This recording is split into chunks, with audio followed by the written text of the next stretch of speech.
sucessivas de Jesus, a Pedro, aos 11, aos 500, cuja maior parte, diz ele, ainda está viva, a Tiago, aos apóstolos reunidos e, finalmente, sua própria visão na estrada de Damasco.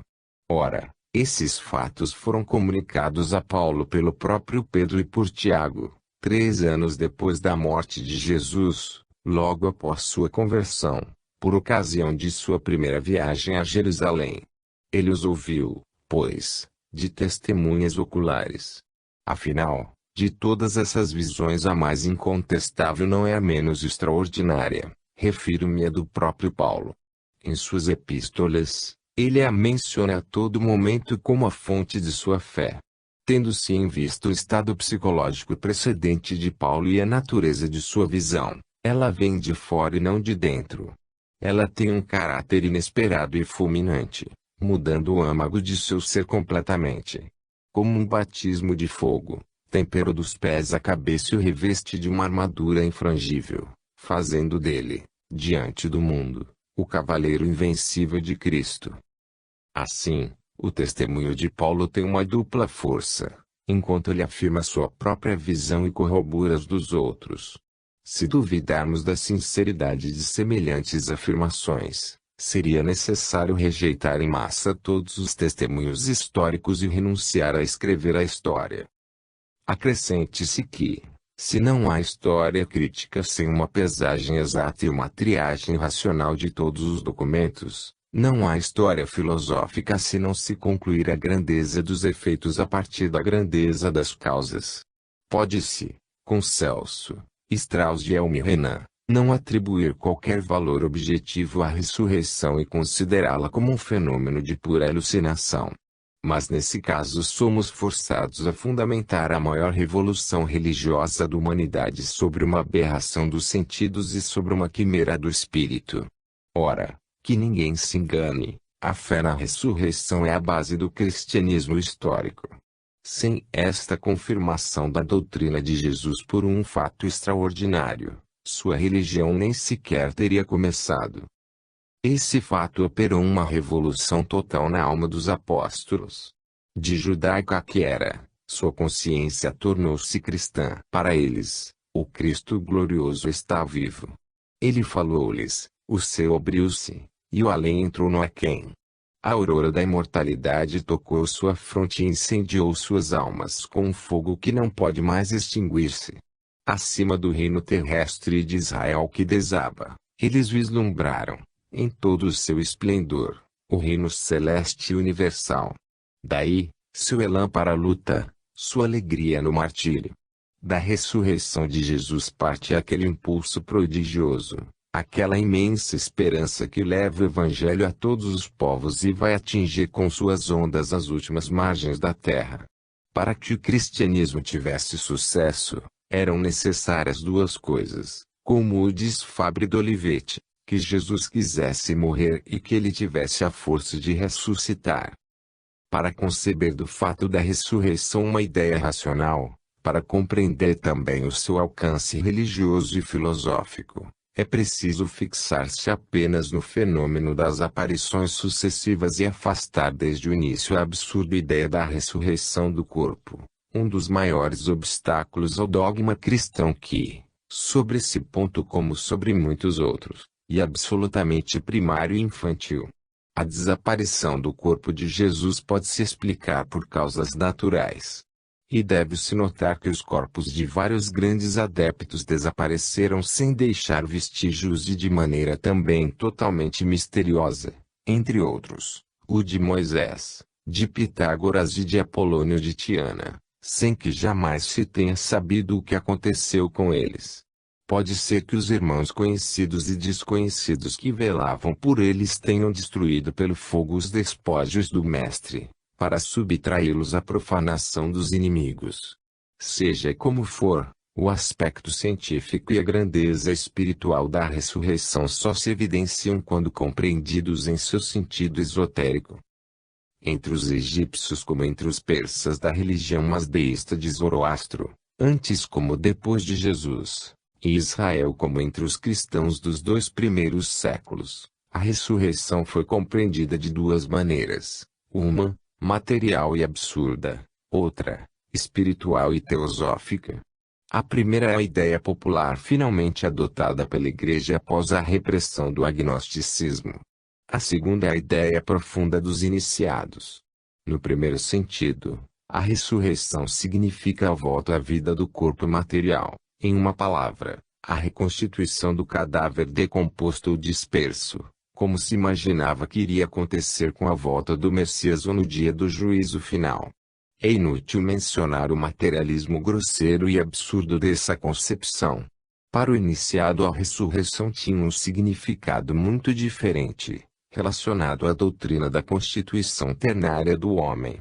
Significava a purificação e a regeneração do corpo sideral, etéreo e fluido, que é o próprio organismo da alma e, de certa maneira, a cápsula do espírito.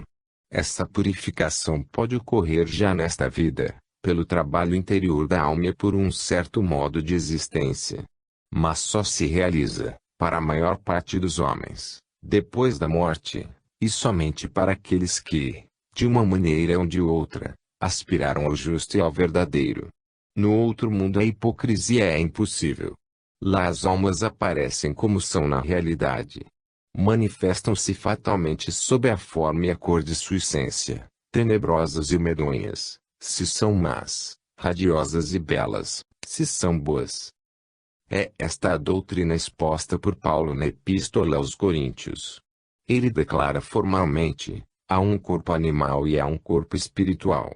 Jesus anuncia-o simbolicamente, mas com mais profundidade, para quem sabe ler nas entrelinhas, na conversa secreta com Nicodemos. Ora, quanto mais uma alma está espiritualizada, maior será seu afastamento da atmosfera terrestre, mais longínqua é a região cósmica que atrai por sua lei de afinidade, mais difícil sua manifestação aos homens. Por esse motivo as almas superiores só se manifestam ao homem no estado de sono profundo ou de êxtase. Então, estando fechados os olhos físicos, a alma semi-desligada do corpo algumas vezes vê almas. Pode ocorrer, entretanto, que um grande profeta, um verdadeiro filho de Deus, manifeste-se aos seus de maneira sensível e no estado de vigília, para melhor persuadi-los atingindo seus sentidos e sua imaginação. Em tais casos, a alma desencarnada chega a dar momentaneamente a seu corpo espiritual uma aparência visível, às vezes até tangível, por meio de um dinamismo particular que o espírito exerce sobre a matéria, por intermédio das forças elétricas da atmosfera e das forças magnéticas dos corpos vivos. É o que acontece, segundo todas as aparências, com Jesus. As aparições mencionadas pelo Novo Testamento entram alternativamente em uma e em outra dessas duas categorias, visão espiritual e aparição sensível. É certo que elas tiveram, para os apóstolos, o caráter de uma realidade suprema. Eles antes teriam duvidado da existência do céu e da terra do que de sua comunhão viva com o Cristo ressuscitado, pois essas visões comoventes do Senhor eram o que havia de mais radioso em sua vida, de mais profundo em sua consciência.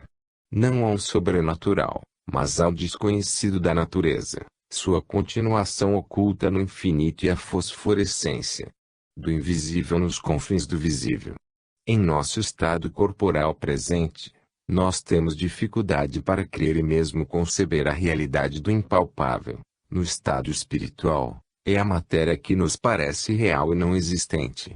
Porém a síntese da alma e da matéria, essas duas faces da substância una, encontra-se no espírito. Pois se remontarmos aos princípios eternos, as causas finais, são as leis inatas da inteligência que explicam o dinamismo da natureza, e é o estudo da alma pela psicologia experimental que explica as leis da vida.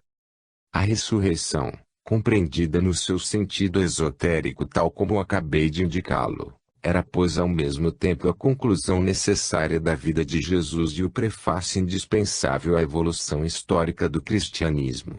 Conclusão necessária, porque Jesus muitas vezes anunciara a seus discípulos. Se ele teve o poder de aparecer-lhes, Depois de sua morte, com aquele esplendor triunfante, foi graças à pureza, à força inata de sua alma, centuplicada pela grandeza do esforço e da obra realizada. Visto de fora e do ponto de vista terrestre, o drama messiânico terminou sobre a cruz. Sublime em si, falta-lhe no entanto o cumprimento da promessa. Visto de dentro, do fundo da consciência de Jesus e do ponto de vista celeste, ele tem três atos: a tentação, a transfiguração e a ressurreição, que marcam os seus pontos mais altos. Essas três fases representam, em outros termos, a iniciação do Cristo, a revelação total e o coroamento da obra. Elas correspondem muito bem ao que os apóstolos e os cristãos iniciados dos primeiros séculos denominaram os mistérios do Filho, do Pai e do Espírito Santo. Coroamento necessário, dizia eu, da vida do Cristo, e prefácio indispensável da evolução histórica do cristianismo. O navio construído na praia precisava ser lançado no oceano. A ressurreição foi, além disso, uma porta de luz aberta sobre toda a reserva esotérica de Jesus. Não é de admirar que os primeiros cristãos tenham ficado deslumbrados e ofuscados com a fulgurante irrupção, que eles tenham muitas vezes entendido o ensinamento do Mestre ao pé da letra, e tenham se enganado sobre o sentido de suas palavras. Porém hoje, quando o espírito humano percorreu os tempos, as religiões e as ciências, adivinhamos o que um São Paulo, um São João, o que o próprio Jesus entendia por mistérios do Pai e do Espírito.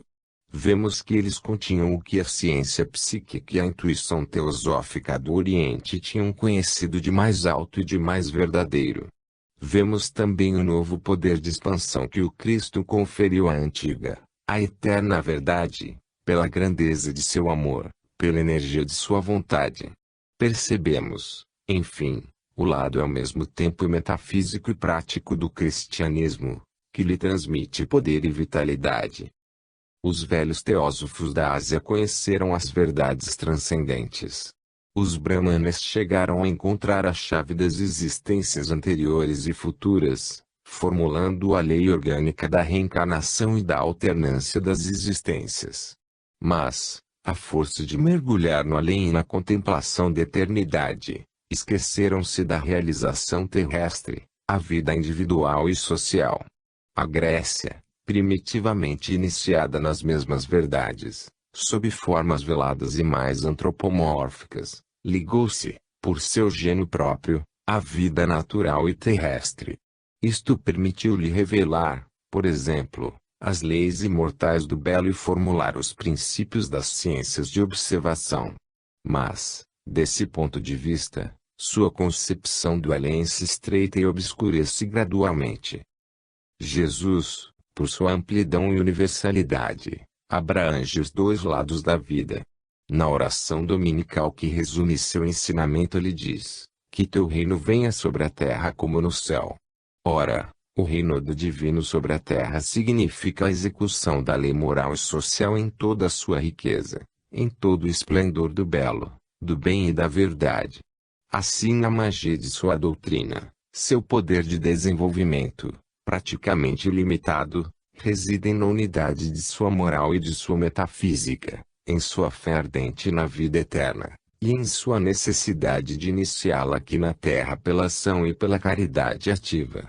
Cristo diz à alma sobrecarregada de todos os pesos da terra, levanta-te, porque tua pátria está no céu. Mas, para crer nela e para alcançá-la, provo já aqui embaixo, por tua obra e por teu amor. 7. A realização da promessa. O templo. Em 3 dias eu destruirei o templo. Em 3 dias o reconstruirei.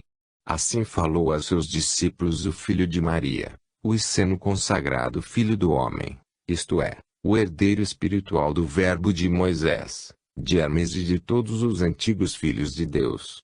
Essa promessa audaciosa, essa palavra de iniciado e iniciador, teria ela se realizado? Sim, se considerarmos as consequências que o ensinamento do Cristo, confirmado por sua morte e por sua ressurreição espiritual, tiveram para a humanidade, e todas as consequências que sua promessa contém para um futuro ilimitado.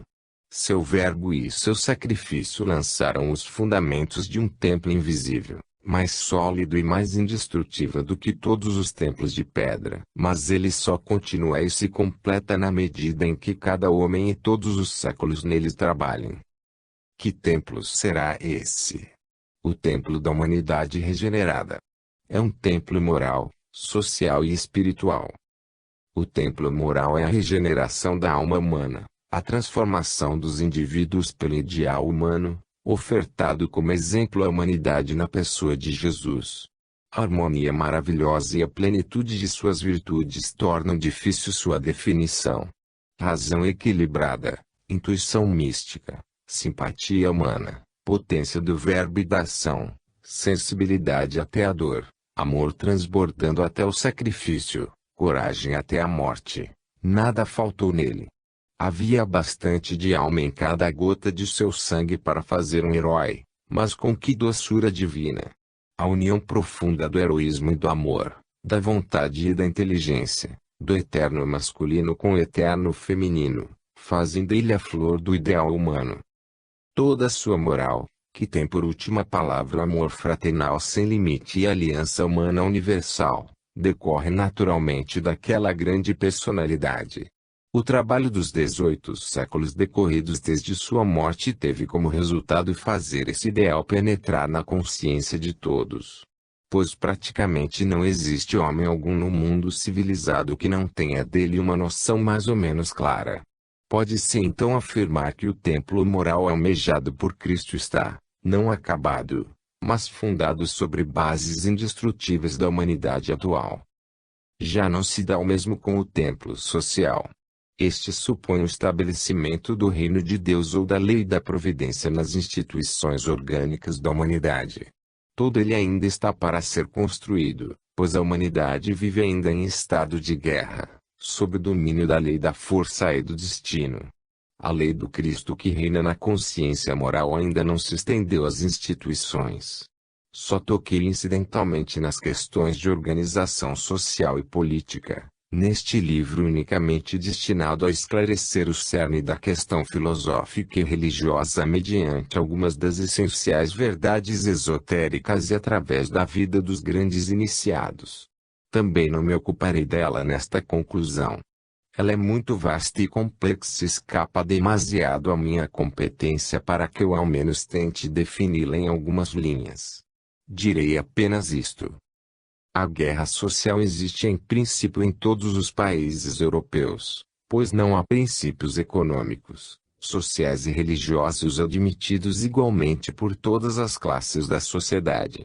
Da mesma maneira, as nações europeias entre si não cessaram de viver em estado de guerra aberta ou de paz armada. Nenhum princípio federativo comum liga-as legalmente, seus interesses. Suas aspirações comuns não têm recurso em nenhuma autoridade reconhecida, não têm sanção em nenhum tribunal supremo. Se a lei de Cristo penetrou nas consciências individuais e, até certo ponto, na vida social, e ainda a lei pagã e bárbara que governa nossas instituições políticas. Atualmente o poder político está constituído, em toda parte, sobre bases insuficientes. Por um lado, ele emana do chamado direito divino dos reis, que não é outro senão a força militar, por outro, do sufrágio universal, que não passa do instinto das massas ou da inteligência não selecionada. Uma nação não é um número de valores indistintos ou de cifras adicionadas. Ela é um ser vivo composto de órgãos. Enquanto a representação nacional não for a imagem deste organismo, desde seus corpos de profissões até seus corpos docentes, não haverá representação nacional orgânica e inteligente. Enquanto os delegados de todos os corpos científicos e de todas as igrejas cristãs não se sentarem juntos em um conselho superior, nossas sociedades serão governadas pelo instinto, pela paixão e pela força. E não existirá o templo social. Como se explica então que, acima da igreja, pequena demais para contê-lo inteiramente, acima da política que o nega e da ciência que só o compreende parcialmente, o Cristo esteja mais vivo do que nunca. É que sua moral sublime é o corolário de uma ciência mais sublime ainda. É que a humanidade só agora começa a pressentir o alcance de sua obra, a extensão de sua promessa. É que por trás dele vemos, ao lado e além de Moisés, toda a antiga teosofia dos iniciados da Índia, do Egito e da Grécia, da qual ele é a confirmação deslumbrante. Começamos a compreender que Jesus em sua mais alta consciência, que o Cristo transfigurado abre seus braços amantes a seus irmãos, aos outros Messias que o precederam, como ele, raios de verbo vivo, que ele abre seus braços imensos para a ciência integral, para a arte divina e para a vida completa. Mas sua promessa não pode cumprir-se sem o concurso de todas as forças vivas da humanidade. Duas coisas principais são necessárias, hoje, para o prosseguimento da grande obra. Por um lado, a abertura progressiva da ciência experimental e da filosofia intuitiva aos fatos da ordem psíquica, aos princípios intelectuais e às verdades espirituais. Por outro, a ampliação do dogma cristão no sentido da tradição e da ciência esotérica, e por conseguinte uma reorganização da Igreja segundo a iniciação gradual, isto por um movimento livre e tanto mais irresistível de todas as igrejas cristãs, que são todas, igualmente com o mesmo título, filhas de Cristo. É preciso que a ciência se torne religiosa e que a religião se torne científica. Essa dupla evolução, que já se prepara, acarretará finalmente e forçosamente uma reconciliação da ciência e da religião sobre o terreno esotérico. Essa obra não se realizará sem grandes dificuldades no princípio. Mas o futuro da sociedade europeia depende dela. A transformação do cristianismo no sentido esotérico ocasionará do judaísmo e do islamismo, assim como uma regeneração do brahmanismo e do budismo no mesmo sentido. Fornecerá, pois, uma base religiosa à reconciliação da Ásia e da Europa. Eis aqui o templo espiritual a ser construído. Eis o coroamento da obra intuitivamente concebida e almejada por Jesus. Poderá seu verbo de amor formar a cadeia magnética das ciências e das artes, das religiões e dos povos, e tornar-se assim o verbo universal. Hoje, o Cristo é Senhor do globo através das duas raças mais jovens e mais vigorosas, ainda cheias de fé, através da Rússia. Ele tem o pé na Ásia. Através da raça anglo-saxônica, ele possui o Novo Mundo. A Europa é mais velha do que a América, mas mais jovem do que a Ásia. Os que a julgam votada a uma decadência irremediável caluniana. No entanto, se ela continuar a se entredevorar em lugar de federalizar-se sob o comando da única autoridade válida, a autoridade científica e religiosa, se pela extinção dessa fé, que não é senão a luz do espírito alimentada pelo amor, ela continuará a preparar sua decomposição moral e social, sua civilização se arrisca a perecer, pelas desordens sociais primeiro, e em seguida pela invasão das raças mais jovens. E estas tomarão a tocha que ela terá deixado escapar de suas mãos. A Europa teria um papel muito mais belo a desempenhar e que seria o de manter a direção do mundo, completando a obra social do Cristo, formulando seu pensamento integral, coroando, pela ciência, pela arte e pela justiça, o templo espiritual do maior dos filhos de Deus. Fim.